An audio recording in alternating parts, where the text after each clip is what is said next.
सगळ्यात म्हणजे मी उद्धव बाळासाहेब ठाकरे या पक्षात कार्यरतच होती.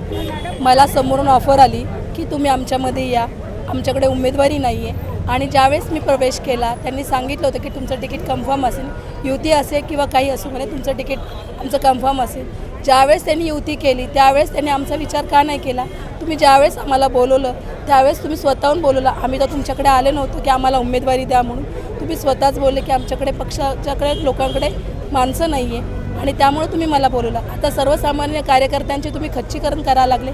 ज्या प्रभागांना तुम्ही उमेदवार दिले ते सगळे पैसेवालेच दिलेले आहे. जनसामान्यांचा आवाज जो कार्यकर्त्यांमध्ये बसलेला आहे, उठलेला आहे, त्या लोकांचा आवाज बनण्यासाठी तुम्ही ना त्या लोकांना डावलत आहे. हे सर्वसाधारण दिसतं आहे. ज्या लोकांना लिहिता वाचता येत नाही अशा लोकांना तुम्ही उमेदवारी देतात.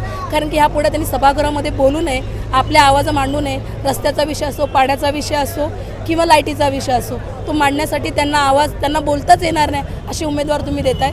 ज्या लोकांचा अभ्यास आहे त्या लोकांना तुम्ही मुद्दामून डावललेला गेलेला आहे.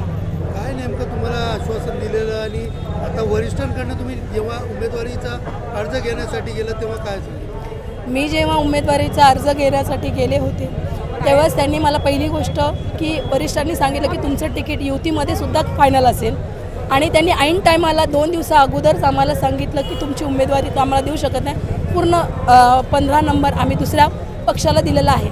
पण ज्यावेळेस त्यांच्याकडे पण उमेदवारी म्हणून माणूस नगरसेविका नव्हता तर त्यावेळेस माझा विचार घेतला गेला असता.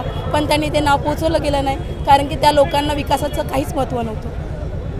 महायुतीमध्ये पक्षात अंतर्गत प्रवेश करून खच्चीकरण होतं असा आरोप आहे. हो, पक्षात बोलून तुम्ही माणसाचं खच्चीकरण करता. ते म्हणजे तुम्ही दाखवता की आम्ही एक सामान्य लोकांसाठी पाठिंबा असतो. पण जेव्हा तुम्ही प्रवेश घेता तर सर्वसामान्य लोकांचं तुम्ही खच्चीकरण करतात. आज बरेचसे कार्यकर्ते हे नाराज आहे. नाराज कशासाठी आहे की तुम्ही त्यांना सांगता की कामं करा, कामं केल्यानंतर अचानक सांगता की तुम्ही आता फॉर्म भरू नका, माघार घ्या, आपली युती झाली. पण तुम्हाला त्यावेळेस माहिती होतं की युती ही 6 महिन्यापूर्वी चालू होती. तर त्यावेळेस त्यांनी उमेदवार घ्यायचे नव्हते आणि इतर कार्यकर्त्यांना पण तयार करायचे होते.